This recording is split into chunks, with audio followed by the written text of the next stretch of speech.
Hey, welcome to part 2 of our application that we're building called the GPS tracking demo. You can see the app on the right. We are going to configure some of the dependencies that are required to make GPS work on your phone.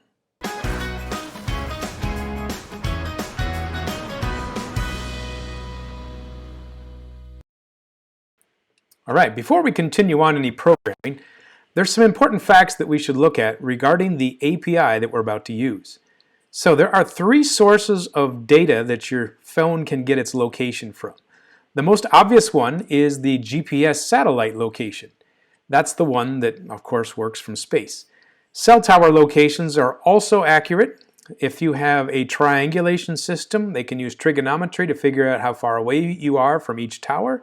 And concentric circles are the idea that you can measure distances from 3 points and triangulate with pretty good accuracy where you might be. Also, Wi-Fi locations can be used since they are known GPS locations, and you can find locations if you're connected to a Wi-Fi with a fairly good accuracy. All 3 of these are fused together into a class that we're about to use called the FusedLocationProvider. And so we're going to build that in just a minute. So here's some code that we're about ready to type. We're going to create a FusedLocationProvider class in our app, and it has 2 different functions that are going to be chained together. So you can see this one called getLastLocation and add-on-success-listener. So if a location is found, then the success listener will create another trigger to another anonymous function, it's called. And so these nested functions will provide most of the work that our application is going to do. So fortunately, a lot of the class has its work done for us. We don't have to determine which of the 3 services that we want to connect to. We can give it a general idea to say be super accurate or be super conservative with the power, and this class will do the work for deciding which service is in action at the moment. So we're going to be configuring a class called LocationRequest in just a minute. And we are going to be specifically telling it if we want the priority to be high accuracy and how often we want to get the location updates. So here is what the code is going to look like. We're going to initiate a location request. We're going to set its interval. We'll set its fastest interval, so that way it's if there's no concern about power, we'll update every 5 seconds instead of every 30. And then we'll set it to high accuracy. So there's different ways that you can configure this, and you've got them all listed right here in front of you.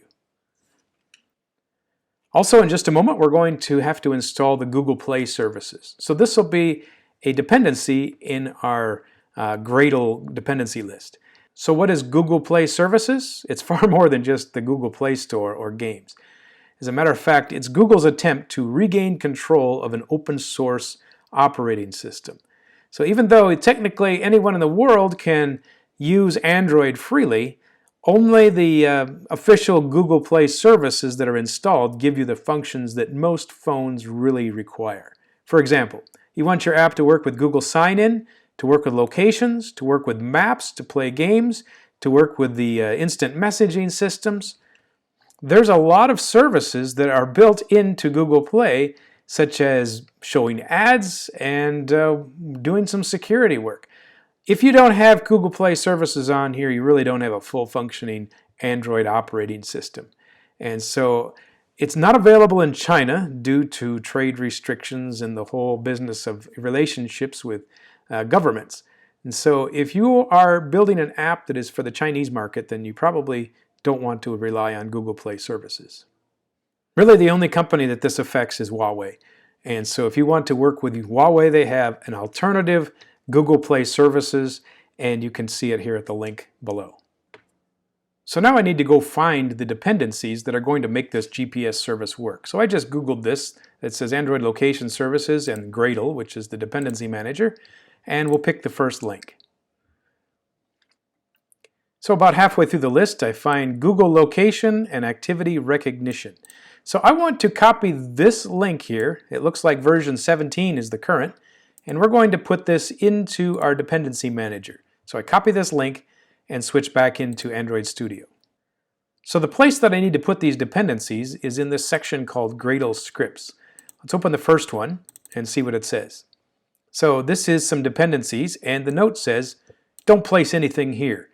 Any Individual application dependencies belong in the other file. So let's go to the second file, and here they are. So the dependencies that we're allowed to add are down here at the bottom of the list. So I'm going to press enter and paste in the location services 17.0. I can't just paste in some string here. I have to put in the word implementation beforehand. So I'm going to paste in implementation and then put in the little quotation marks before and after this. And then at the top of the screen it says you must sync. So I will choose sync now. And let's see what happens. I got a configuration successful. So that's great. Hopefully yours worked as well. If not, then you might have to rebuild or clean your project or restart Android Studio. Sometimes that occurs. But we got a success on mine, so we're going to keep going. Now let's switch back into main activity. We're going to be able to use a new class. It's going to be called FusedLocationProviderClient. And you can see that it's providing me some type ahead here, so I'm going to choose this. And it automatically imported something up here on line number 9. It says it came from the Google GMS location service. So I'm just going to put in the word FusedLocationProviderClient as the name. So I'll just put in a note here so it stresses the importance that the FusedLocationProviderClient is the heart and soul of this application. The majority of the app's features depend on this. This would be a great time to check to see if the application still works. So I'm going to click the Run button and see if there are any errors with this new class. Hey, it looks like it launched successfully, so I couldn't ask for anything more than that. So let's keep going. The next class that I'm going to import is called a location request. So the location request is a config file, really. It's a class that has lots of properties that will influence the way that the Fused Location Provider works. So at this point, we're just going to declare that we have a new class, a new instance of this class. Now that we've declared it in the top level of our app, we're going to do the initiation down here after we've gotten all of the values of the UI settings. The first two things I'm going to set up are called the set interval, and we're going to set this to 30,000 milliseconds. And then the second item is called set fastest interval, which means if we are using maximum power and maximum accuracy, how often do we want to update? An alternative to putting 30,000 in here would be to put in 1,000 times 30. Just makes it more obvious. Now, just for showing a good programming practice, I'm going to change these values from hard-coded in this part of the function to a constant. So I will refactor, choose extract and constant. And both of these can be set at the top of the page then. So after I've extracted these two, I should be able to find what I put in up here. Yeah, so we've got ourselves the default update interval and the fast update interval is 30 and 5. So if I have to make any changes later, this is a convenient location to find these values. The next item that I'm going to choose is called set priority. And in set priority, I have to specify location request dot, and I can see some other constants that are available to me. So by default, I could set it to the balanced power accuracy. That's probably what I want to choose.